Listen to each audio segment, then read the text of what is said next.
नमस्कार, मैं हूं दीपाली राणा। आप देख रहे हैं शेयर बाजार लाइव। नमस्कार, दिल्ली स्टूडियो से मैं हूं वीरेंद्र कुमार। शेयर बाजार लाइव में सभी का स्वागत है। इट्स सिस्टर्स डे, जी हाँ, बहनों का दिन है। रक्षाबंधन की आपको शुभकामनाएं, सभी को शुभकामनाएं। और राखी के दिन साक्षी का बिल्कुल प्राउड मोमेंट्स डेफिनेटली ना देखें। लेकिन बाजार के लिए दिन कैसा रहेगा? कल कमजोरी बढ़ी, 8600 के बेहद पास हम पहुंच हुए, लेकिन कुछ और भी चीजें थी जो शायद बाजार गिरेगा इस बात का संकेत नहीं दे रही थी। वो था निफ्टी बैंक। लेकिन आइए शुरुआत करते हैं एसजीएस निफ्टी के स्तरों के साथ। एग्जैक्टली 26 अंकों पर कारोबार कर रहा है इस वक्त और 8655, यानी जो कल behaviour towards the I think second half में जो मार्केट्स का था वो थोड़ा सा नरमी का था, हायर लेवल्स पर सस्टेन ना कर पाना। हालांकि अटेम्प्ट लिया था हमने, याद रखिए 8660 को इंट्राडे में छुआ था, लेकिन कैपिटलाइज नहीं कर पाया उसके बाद। लेकिन अगर आप इस वक्त एसजीएक्स निफ्टी को देखें, रेस्ट ऑफ एशिया को देखें, कल वॉल स्ट्रीट के कारोबार को देखें, तो लग रहा है कि शायद ट्रेडर्स के लिए डाउनसाइड शुरुआती कारोबार में तलाशना मुश्किल हो जाएगा, क्योंकि 8654 की डिरेक्टरी में एसजीएक्स निफ्टी करीब 25 घंटे के ऊपर कारोबार कर रहा है। देखिए, हम अप्रोच क्या लेके चल सकते हैं। देखिए, अगर मैं कल के स्टैटिस्टिक्स को देखूं बहुत गौर से, तो हमें अप्रोच ये लेके चलनी चाहिए। देखिए, लॉन्ग ट्रेड्स तो आप होल्ड करिए निफ्टी पे, अगर आप होल्ड कर रहे हैं, नो डाउट्स, क्योंकि अभी आपके स्टॉप लॉसेस ट्रिगर नहीं हुए हैं। लेकिन 85-80 के नीचे सेंटीमेंट थोड़ा सा खराब तो डेफिनेटली होगा। 8640 पर लॉन्ग ट्रेड दोबारा सोचें कि यार एक बार अनवाइंड कर लूं या नहीं करूं। प्रॉफिट बुकिंग के लिए बेहतर जोन हो सकता है, क्योंकि अब तक इस जोन पे प्रॉफिट बुकिंग आ रही है। 8640, 8660, 8670 के आसपास प्रॉफिट्स बुक करें। पर याद रखिए, आपकी स्क्रीन पे जो इस वक्त इंडेक्स लिखा हुआ है निफ्टी बैंक, इससे बहुत ज़्यादा एक्सपेक्टेशन है। 19,200 के ऊपर जाने के बाद काफ़ी स्ट्रॉन्ग मूव देगा, उसकी संभावनाएं भी काफ़ी ज़्यादा है। तो निफ्टी बैंक को होल्ड करिए long. I think centre of attraction will be Nifty bank, और बाजार का डाउन साइड रोकने में इसी की सबसे महत्वपूर्ण भूमिका रहेगी। 19,000 की कॉल होल्ड करिए। आज के स्टॉक्स कोल इंडिया, एचडीएफसी बैंक, ओएनजीसी, साथ ही साथ सीमेंट स्पेस, अगर आप देखें इस पे पूरे पे नजर रखिएगा। सीमेंट स्पेस चार्टिकली इस वक्त बाजार का सबसे बेहतरीन स्पेस है, और निफ्टी पे लॉन्ग ट्रेड होल्ड करें 85-80 के एसएल के साथ। जी, ये निफ्टी स्ट्रैटेजी है, इस पर और बातचीत करेंगे आगे चल के। लेकिन शुरुआत कर लेते हैं इंटरनेशनल क्यू से ही। एसजीएक्स निफ्टी आपकी स्क्रीन पर, जहां पर 20 पॉइंट्स का इजाफा देखा जा रहा है। लेकिन रजत के पास चलते हैं और पूरा अपडेट ले लेते हैं। गुड मॉर्निंग रजत, फेड मिनट्स जारी हुए हैं। पहले तो ये बताइए कि इंडिकेशंस क्या मिल रही हैं फेड मिनट से, और यूएस मार्केट में यूटिलिटी शेयर्स ने अच्छी परफॉर्मेंस दिखाई है, उसके पीछे क्या रीजन रहा? जी बिल्कुल, कल थोड़ा निचले से माइनरली कहूँगा खरीदारी थी, इतनी स्ट्रॉन्ग खरीदारी नहीं, लेकिन फिर भी रिलीफ था, क्योंकि एफओएमसी मिनट्स में कोई क्लियर कट डायरेक्शन नहीं निकले कि ब्याज दरें कब बढ़ेंगी। उसका कहीं ना कहीं पॉजिटिव इंपैक्ट बाजार ने समझ लिया है। एफओएमसी मिनट्स के बारे में पहले बताऊं कि ब्याज दरों में जल्द बढ़ोतरी जरूरी है, ऐसे ज़्यादातर जानकार मानते हैं, लेकिन दरें बढ़ाने से पहले डेटा पॉइंट्स देखने होंगे, इकोनॉमिक इंडिकेटर्स अभी भी देखने होंगे।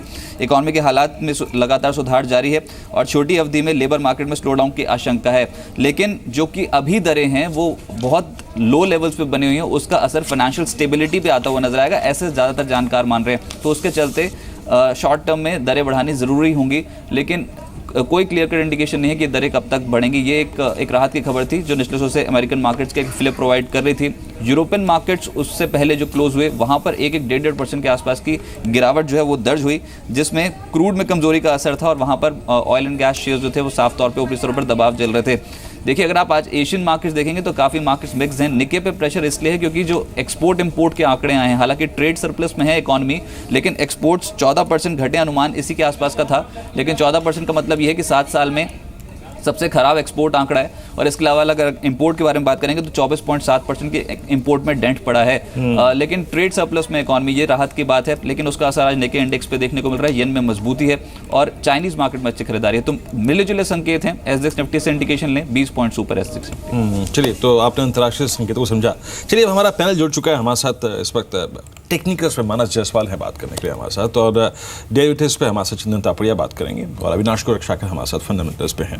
आप तीनों को नमस्कार, गुड मॉर्निंग, और रक्षाबंधन की शुभकामनाएं आप सभी को। अविनाश, पहले तो मैं आपकी अप्रोच जानना चाहूँगा। आई थिंक कल भी हम इस पर बात कर रहे थे और आज भी बात कर रहे हैं। आई थिंक जो पूरे वर्ल्ड मार्केट में इस वक्त एक एग्जैक्टली नया जो डिस्कशन पॉइंट शुरू हुआ है वो है यूएस में रेट हाइक, उसकी पॉसिबिलिटीज़। मैं कल भी यही पूछ रहा था और आज भी यही पूछूंगा, और आई थिंक इसी नोट से शुरू करूंगा। आप अनकंफर्टेबल हैं क्या in news flow, in discussion points के बीच में निफ्टी पर लॉन्ग होल्ड करने में, या फिर बाजार में लॉन्ग होल्ड करने में, क्योंकि ये बाजार लिक्विडिटी के सहारे ही चला है? Good morning Virendra. मुझे लग रहा है वीरेंद्र, कल का जो फेड की मीटिंग की जो मिनट्स आ गए उससे यही संकेत मिल रहा है कि अभी भी फेड के जो ऑफिशियल्स है यहाँ पे थोड़ा बहुत कंफ्यूजन है कि रेट हाइक होगा नहीं होगा। मुझे लग रहा है कि ये जो रेट हाइक की जो खबरें अभी आई है कि सितंबर 21 की मीटिंग में शायद रेट हाइक होगा, ये डेफिनेटली एक डिफिकल्ट डिसीजन होगा और अनलाइकली लग रहा है, क्योंकि ओवरऑल मैक्रोज अभी भी यूएस मार्केट्स के वीक है। और रही बात मार्केट्स की पोजीशन की, तो हमने तो पहले भी कहा था कि ये बाय ऑन डिक्लाइन मार्केट है। जब तक मार्केट्स 8,500 का लेवल मेंटेन करता है तब तक मेरे ख्याल से ऊपर का ही रवैया मार्केट्स को देखना चाहिए। तो मेरे ख्याल से it should not be any panic situation. मेरे ख्याल से आज 8590 का लेवल काफ़ी क्रूशल रहेगा, लेकिन ओवरऑल मुझे लग रहा है कि ग्लोबल संकेत में लिक्विडिटी इंडिया में कंटिन्यूसली बढ़ेगी। जी, मानस जायसवाल और चंदन तापड़िया भी है, उनका भी कमेंट ले लेते हैं। मानस, गुड मॉर्निंग, आपकी स्ट्रेटेजी आज निफ्टी पर क्या रहेगी? Good morning Deepali. देखिए, जिस तरह एक रेंज में निफ्टी ट्रेड कर रहा है, मैं नहीं समझता कि ये सही वक्त है कोई भी फ्रेश ट्रेड लेने का निफ्टी पे, क्योंकि 8700 एक रेजिस्टेंस है और 8500 एक सपोर्ट है और काफ़ी समय से निफ्टी इसी में ट्रेड कर रहा है। तो मैं समझता हूँ फ्रेश ट्रेड अगर लेना है तो इस रेंज से बाहरी कोई भी ट्रेड लेना चाहिए। अगर 8500 के लेवल्स ब्रेक हो तो एक सेल कॉल और 8700 के लेवल्स ब्रेक हो तो एक लॉन्ग कॉल। हालांकि ये ज़रूर है कि मीडियम टर्म आउटलुक अभी भी काफ़ी पॉजिटिव है और मैं समझता हूँ कि अगर आपके पास लॉन्ग ट्रेड है तो बिल्कुल उसमें बने रहें, 8500 के नीचे स्टॉप लॉस रखें। मैं अभी भी समझता हूँ कि 2 मंथ का अगर टाइम फ्रेम अगर आपके पास है तो निफ्टी में कहीं ना कहीं 8900 8950 के लेवल ज़रूर देखने को मिलेंगे। इसलिए मैं समझता हूँ फ्रेश ट्रेड यहाँ पर ना लें और स्टॉक स्पेसिफिक मूव्स पे ध्यान रखें और वहाँ पर ही ट्रेड करें तो बेहतर रहेगा। बिल्कुल सही स्ट्रेटेजी। अगर आप देखिए स्टॉक्स पे ध्यान दीजिए, इंडेक्स आपको थोड़ा सा कंफ्यूज कर सकता है। चंदन, आपकी एग्जैक्टली आज अपने जो क्लाइंट्स को जो आप लोगों ने समरी सजेस्ट करी है निफ्टी बैंक निफ्टी पे आप लोगों ने क्या अप्रोच रखी है? नमस्कार वीरेंद्र दीपाली। देखिए, बाजार पिछले काफी एक दायरे में ट्रेड कर रहा है और इनफैक्ट कल का जो ट्रेडिंग सेशन था वो एक इनसाइडर डे कैंडल था, यानी कि परसों के ट्रेडिंग सेशन के अंदर पूरे दिन कामकाज हुआ था। और यूजुअली इनसाइडर कैंडल इंडिकेट करता है कि बुल्स और बेयर्स दोनों ही अपने आप को सरेंडर करने को तैयार नहीं है और ऐसा भी डेटा में देखने को मिला। इनफैक्ट देखें 8600 की कॉल में राइटिंग हो रही है और 8700 की पुट में राइटिंग हो रही है, तो ये डेटा थोड़ा सा कंफ्यूजिंग है और वही इंडिकेट कर रहा है कि एक रेंज बाउंड दायरा बना हुआ रहेगा। ओवरऑल यदि प्राइस तो 8665 के ऊपर बाजार सस्टेनेबल होल्ड नहीं कर पा रहा। कल भी देखें 8665 के आसपास अटेम्प्ट किया बट नहीं संभाल पाया और 8600 की तरफ स्लिप हो गया। सस्टेन बाइंग इंटरेस्ट बाजार में देखने को मिला है। एफआईज लगातार बाइंग कर रहे हैं बट लास्ट ट्रेडिंग सेशन को उनका नेट टू नेट कोई इन्फ्लो नहीं था। तो मेरे हिसाब से बाजार का जो मोमेंट है वो लिक्विडिटी की वजह से हो रहा है और जब तक टेक्निकली 8550 का लेवल इमीडिएट बेसिस पे होल्ड करता है, मेरा मानना है कि इमीडिएट ट्रेंड बाजार का पॉजिटिव रहना चाहिए।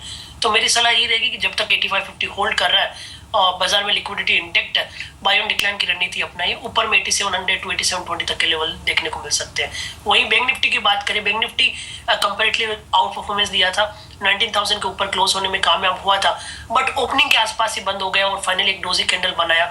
बैंक निफ्टी में 19000 की कॉल में राइटिंग है, उसके मद्देनजर 19100 19050 के लेवल को होल्ड नहीं कर पा रहा। आज के ट्रेडिंग सेशन में यदि बैंक निफ्टी 19000 के लेवल को होल्ड करने में कामयाब हो जाता है तो मेरे हिसाब से बैंक निफ्टी को लीड करता हुआ नजर आएगा और उस कंडीशन में 19250 19300 तक के लेवल देखे जा सकते हैं। वही नीचे 18700 एक मेजर सपोर्ट बैंक निफ्टी को होल्ड करता हुआ नजर आएगा। जी, तो निफ्टी बैंक सपोर्ट कर सकता है इंडेक्स को, ऐसा चंदन भी मानते हैं, लेकिन ऑन डेप्थ स्ट्रैटेजी है इनकी बाय की on Nifty for the possible target of 8700। लेकिन डेरिवेटिव डेटा को भी देख लेते हैं, कल के सेशन में जो इंस्टीट्यूशंस हैं उनकी अप्रोच क्या रही है और क्या इंडिकेशंस बन रही हैं, बताइए वीरेंद्र। बिल्कुल दीपाली, जो मानस ने कहा ना बात, निफ्टी को थोड़ा सा अगर आप अवॉइड कर सकते हैं तो करिए और अगर आप लॉन्ग होल्ड कर रहे हैं तो किन सर्कमस्टेंसेस में लॉन्ग होल्ड करना बताता हूँ मैं आपको। देखिए पहले एफआईज की अप्रोच को देखिए। कल एफआईज ने कैश मार्केट में सिर्फ 5 लाख रुपए की खरीदारी करी, डीआईज ने कैश मार्केट में लगभग 90 करोड़ रुपए की बिकवाली करी और अगर आप एफआईज के वायदा कारोबार के आंकड़ों को देखें तो एफएनओ में लगभग 208 करोड़ रुपए की खरीदारी है। तो बहुत लिक्विडिटी नहीं थी मार्केट में। 135 करोड़ का उन्होंने इंडेक्स बेचा, निफ्टी बेचा उन्होंने, स्पेशली अगर आप देखें लॉन्ग अनवाइंड्स किए। इंडेक्स ऑप्शन 67 करोड़ की खरीदारी वहाँ थी, यानी कामकाज अगर आप देखें इंस्टीट्यूशनल बिल्कुल अगर आप देखें सीमित दायरे का स्टॉक फ्यूचर्स उन्होंने खरीदे हैं। मैं आपको एक चीज़ बताता हूँ, जरा आप एक बार निफ्टी पे आइए। याद रखिए, जैसे कि महाराज ने भी कहा था, मैं आई थिंक उनकी बात से बिल्कुल सहमत हूँ, लॉन्ग ट्रेड्स इस पर अवॉइड कर सकते हैं तो करिए और अगर आप हैं लॉन्ग ट्रेड्स में तो याद रखिए 8580 8550 इसके नीचे मत रखिएगा किसी भी सर्कमस्टेंसेस में, भले ही आपका कितना ही प्रॉफिट का वो ट्रेड हो। इधर ऑप्शंस के आंकड़ों में आइए सीधे। मैं बताता हूँ क्यों ऐसा मैं बोल रहा हूँ। आप देखिए, एक तो कॉल राइटिंग 8700 के स्तर पे, 8800 के स्तर पे कॉल राइटिंग और साथ ही साथ 8900 की कॉल में लॉन्ग अनवाइंडिंग। फिर अगर आप ऑप्शंस को देखें दिवाली पुट ऑप्शंस ने कल ओपन इंटरेस्ट शेड किया है 8600 की पुट, 8500 की पुट, 8400 की पुट, यानी पुट राइटर का कॉन्फिडेंस अगर आप देखें शेक हुआ कल आईवीज भी अगर आप देखें पुट की काफ़ी बड़ी हैं। तो मैं ये मान के जा सकता हूँ कि कल पुट्स में अगर आप देखें शॉर्ट कवरिंग थी, बेस हल्का सा कमज़ोर पड़ने के संकेत थे। So please avoid long trades if you are holding 8580 8550। लेकिन इसके उलट मैं एक चीज़ कहूँगा, अगर बाजार को संभालने का दारोमदार किसी चीज़ पे है तो याद रखिए वो है निफ्टी बैंक। कल ऑलमोस्ट, जरा प्लीज चार्ट के लिए दिखाएंगे, निफ्टी बैंक CY16 के अगर आप देखें हाईस के बेहद नज़दीक बंद हुआ। ये क्लोजिंग हाई था ऑलमोस्ट, आप देखिए इसका। और एक और याद रखिए, जो इस महीने इस हफ्ते का कॉन्ट्रैक्ट है जो कि आज एक्सपायर भी होगा, उसके आंकड़ों के मुताबिक 18500 से 18800 के बीच में बहुत स्ट्रॉन्ग पुट राइटर है। उसका कन्विक्शन ये बोलता है कि बॉस ये 18800 की प्रोजेक्ट्री को नहीं तोड़ेगा। सो वेट फॉर 19200, उसके क्रॉस होने पर आपको एक अच्छा मूव मिल सकता है। और इसी एंटिसिपेशन में आप इसके 19000 की जो इस पूरी सीरीज की कॉल है उसको होल्ड करके रख